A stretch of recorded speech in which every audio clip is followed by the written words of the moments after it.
It's about damn time I got to this.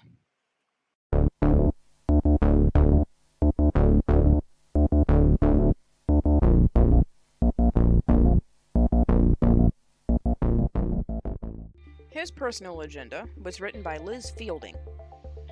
I finished reading this months ago, and I'm just now getting around to it. I've had a large backlog of books to do, in part to requests coupled with books that I read at the beginning of the year that I keep pushing off. If I was responsible, I'd read like 2 novels a week and call it that, but I get in binge moods and then I'll read like 10 to 12 books in the score of a few days. Well, okay, like 10 days. I'm not gonna say a few. I'm not gonna brag that much.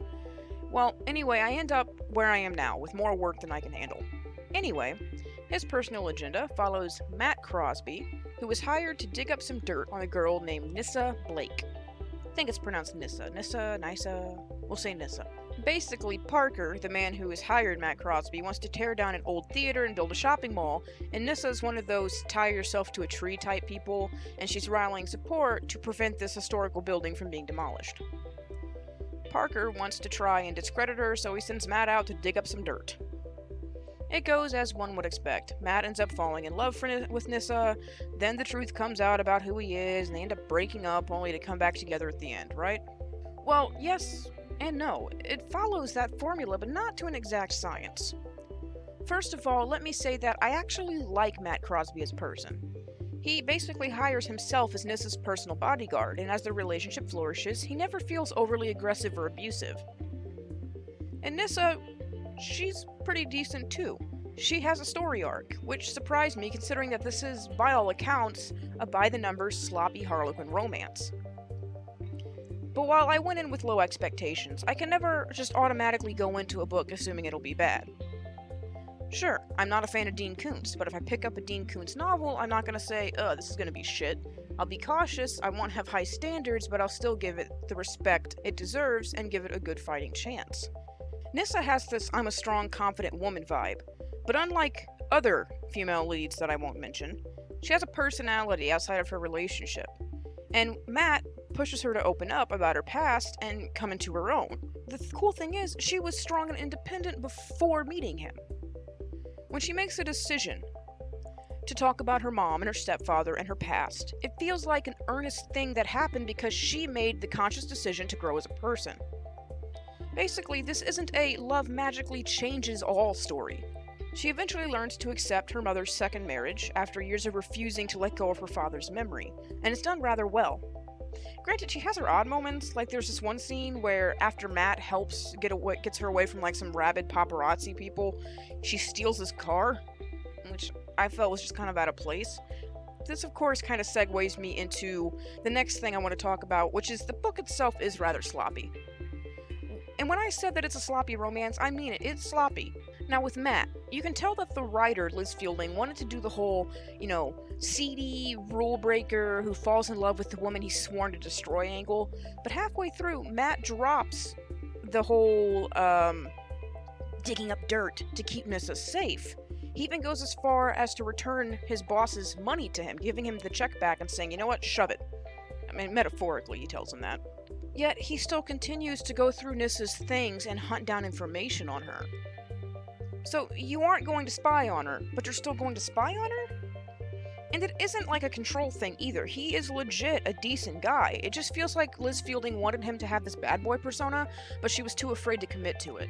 Then there's Sky, a friend of Nissa's and another fellow, save the building person. At the beginning, there's a kidnapping against Nissa, like an attempted kidnapping, and Matt thwarts it, saving her. Come to find out that Sky orchestrated the kidnapping because she either is jealous of Nissa or thinks Nissa isn't campaigning hard enough. It's honestly not clear. It's never made clear. So she staged the abduction, basically. It's an out-of-nowhere twist that doesn't pay off at all, and Nissa just forgives her, despite the fact that Sky could have put her life in danger and damned the entire mission of saving this historical theater from being destroyed.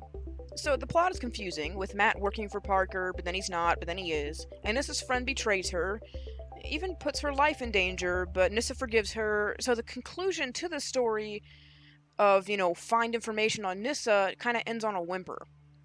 The entire story feels very loose, like it's connected, but barely. kind of like a wet piece of paper falling apart in your hands. It's solid, but all it takes is a little friction, or in this case, deduction, and it falls apart. I will say that, despite that, I liked the conclusion of Matt and Nissa's relationship. We've all heard of the whole liar reveal trope, where one of the lovers is outed as a liar and the other runs off. Then they come back together and make amends. I figured that's what would happen here because once Matt outs Sky, Nissa realizes that he was working for Parker, and Matt leaves her with Sky, and just prepares to leave town. He's convinced that it's over, that he's angered her, that they're never going to talk again. And she actually finds him. Instead of just, I can't believe he did that, and breaking down and crying, Nissa actually follows him to his apartment or his hotel room. And they have a heart-to-heart conversation, and that's it. They go off to Paris together, and the story concludes. No nasty fighting, no immature bullshit, just two adults discussing things like adults. And they decide to give things another chance despite everything that's happened. It's frustrating because I like the leads in this book. They're handled very well and maturely, and the relationship feels very stable despite how quickly it moves. Sadly, the story and the story conclusion is very lacking, so I want to give this a good grade, but I have to take into consideration how unstable the structure of the story is as a whole. So I'm going to go ahead and give His Personal Agenda a B-, and I am going to also do so with a recommendation. If you like romance that's more mature, without stupid squabbles and bullshit, you might like this. Just keep in mind that it has its flaws. And if you can look past those flaws, I do think there's something here for hardcore romance buffs that just want to feel kind of warm and fuzzy on the inside.